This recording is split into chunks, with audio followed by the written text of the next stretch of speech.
Real talk, between My Hero Academia and this 200th chapter of Demon Slayer, this has to be the saddest issue of Jump for the entire year.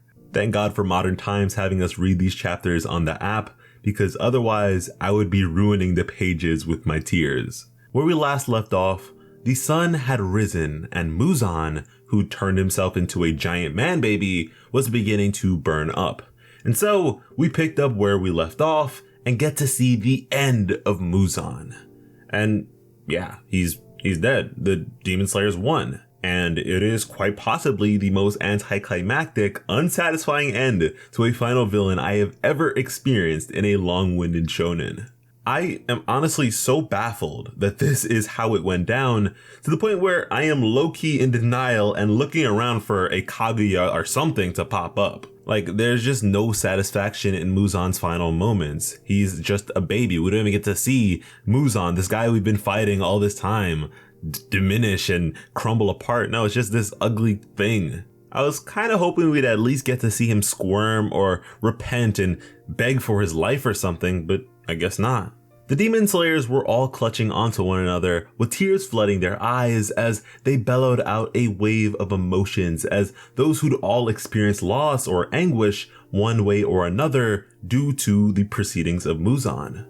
But there was no time for celebration, as first aid needed to be administered immediately. First and foremost, we made our way to Gyome, the stone Hashira, who had been refusing medical aid. He knew himself to be on the verge of death, and that their precious medicine and attention would be wasted on him. His final request being that they use such valuable resources on the treatment of the younger combatants. And as he began to fade from this world, he once again saw the orphan children he had raised. The children he'd for so long believed had abandoned him.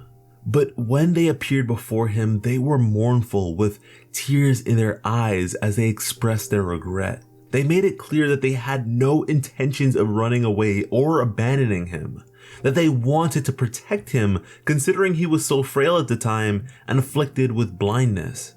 They intended to gear up and seek aid from others, and that if they only just lived to see the morning, that they would have apologized to him, that they would have told him how sorry they were, to which he began to cry himself, and cry in a far more sincere way than we may have been accustomed to seeing from him.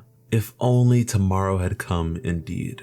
He apologized for his inability to protect them, but they told him not to, that they had been waiting for him all that time, that they all love him and are ready to be reunited. And so was the end of the strongest pillar, the stone Hashira, Himejima Gyome, who died with a smile on his face. In the end, I'm happy his backstory wasn't entirely tragic, because damn, that betrayal did not sit well with my soul when he first told the story. This man was the definition of a gentle giant, and so if nothing else, it's good to know that the big guy is resting easy.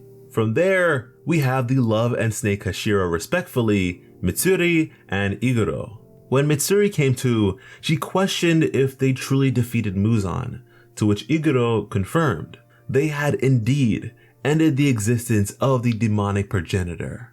Mitsuri, not feeling any pain despite her grave state, deduced that she must be dying, which caused Iguro to confirm that the same was the case for him as well. But she told him not to die and apologized for lacking in the final battle, but he wouldn't hear it. He thought she did great. Honestly, she didn't do anything too overwhelmingly impactful, but hey, I'm still reeling from the fact that she ripped Muzan's arm right off the socket. Like, that is insane. But continuing their conversation, Iguro brought up the first time they had met each other, when she was lost and he had helped her navigate the estate. But from his perspective, he was lost, and meeting her saved him. Considering all the trauma and horrible torture he had experienced for his entire life, and how he had always been seen as other, the sight of this bubbly and energetic girl that didn't treat him any differently overwhelmed him with joy. She was strong and hardened enough to have become a Hashira, but was also strong enough to not let such harrowing work degrade her personality or enjoyment of life. With Mitsuri, Iguro felt normal. And he'd keep on telling her these things. He'd keep on praising her until she'd begin to cry, expressing how much she cares about him. That food always tastes better with him around. She then asked him to take her as his bride should they be reborn, which then made him cry, as he agreed. And then he vowed that he would make her happy and protect her. This part bothered me so much, man. Like, I would have loved to see the dynamic between these two firsthand. Like, we only really got to be around and see beneath the surface of Iguro this arc. These two are adorable, and I know for sure this would hurt even more than it already does if we were already invested in their pairing beyond being told that the two are into each other just before their demise. And even separately, we got some Mitsuri content here and there, which was cool, but damn man, Iguro was a real ass nigga with this arc. So to see him go so soon is just the worst. But regardless, this would be the end of the Love Hashira Mitsuri Kanroji and the Serpent Hashira Obanai Iguro. After these two, we have Sanemi all alone in the darkness as he looks to his siblings, including Genya, frolicking around in heaven. But in the dark, he can feel the presence of his mother, and so he asks her why she is not there too, to which she answered that she can't be, that she harmed her own children. And so Sanemi, yet another real ass nigga, held her hand and offered that they go to hell together, carrying her on his back there. But as that happens, his father grabbed him and flung him away, telling him that he can't go to either just yet, and that he should be thankful that he is his father's son, which made him especially tough. And so Sanemi, the Wind Hashira, is alive.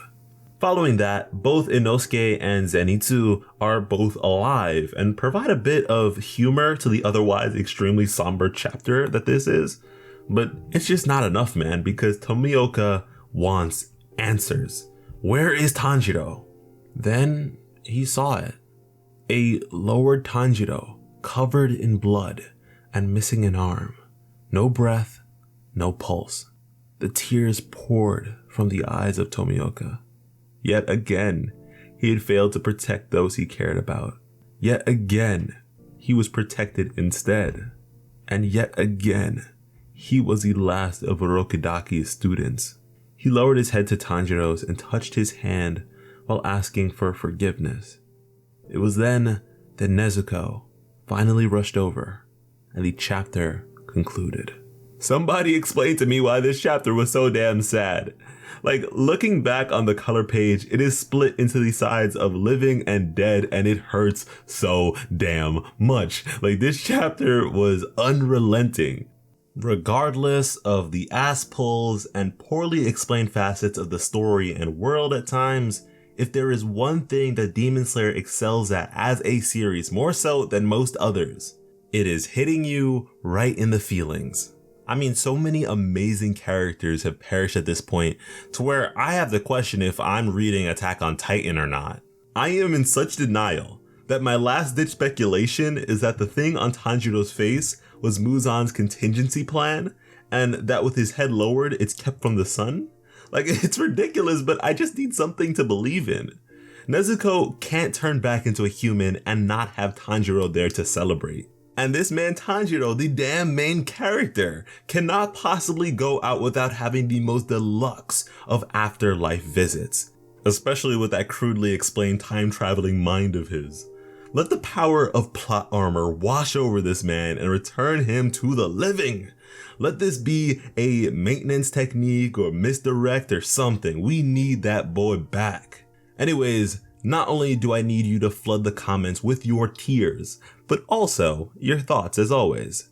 If you enjoyed the video and made it this far, you might as well subscribe if you haven't already, because when it comes to bringing you some of the best Demon Slayer content on the platform, Plot Armor has you covered.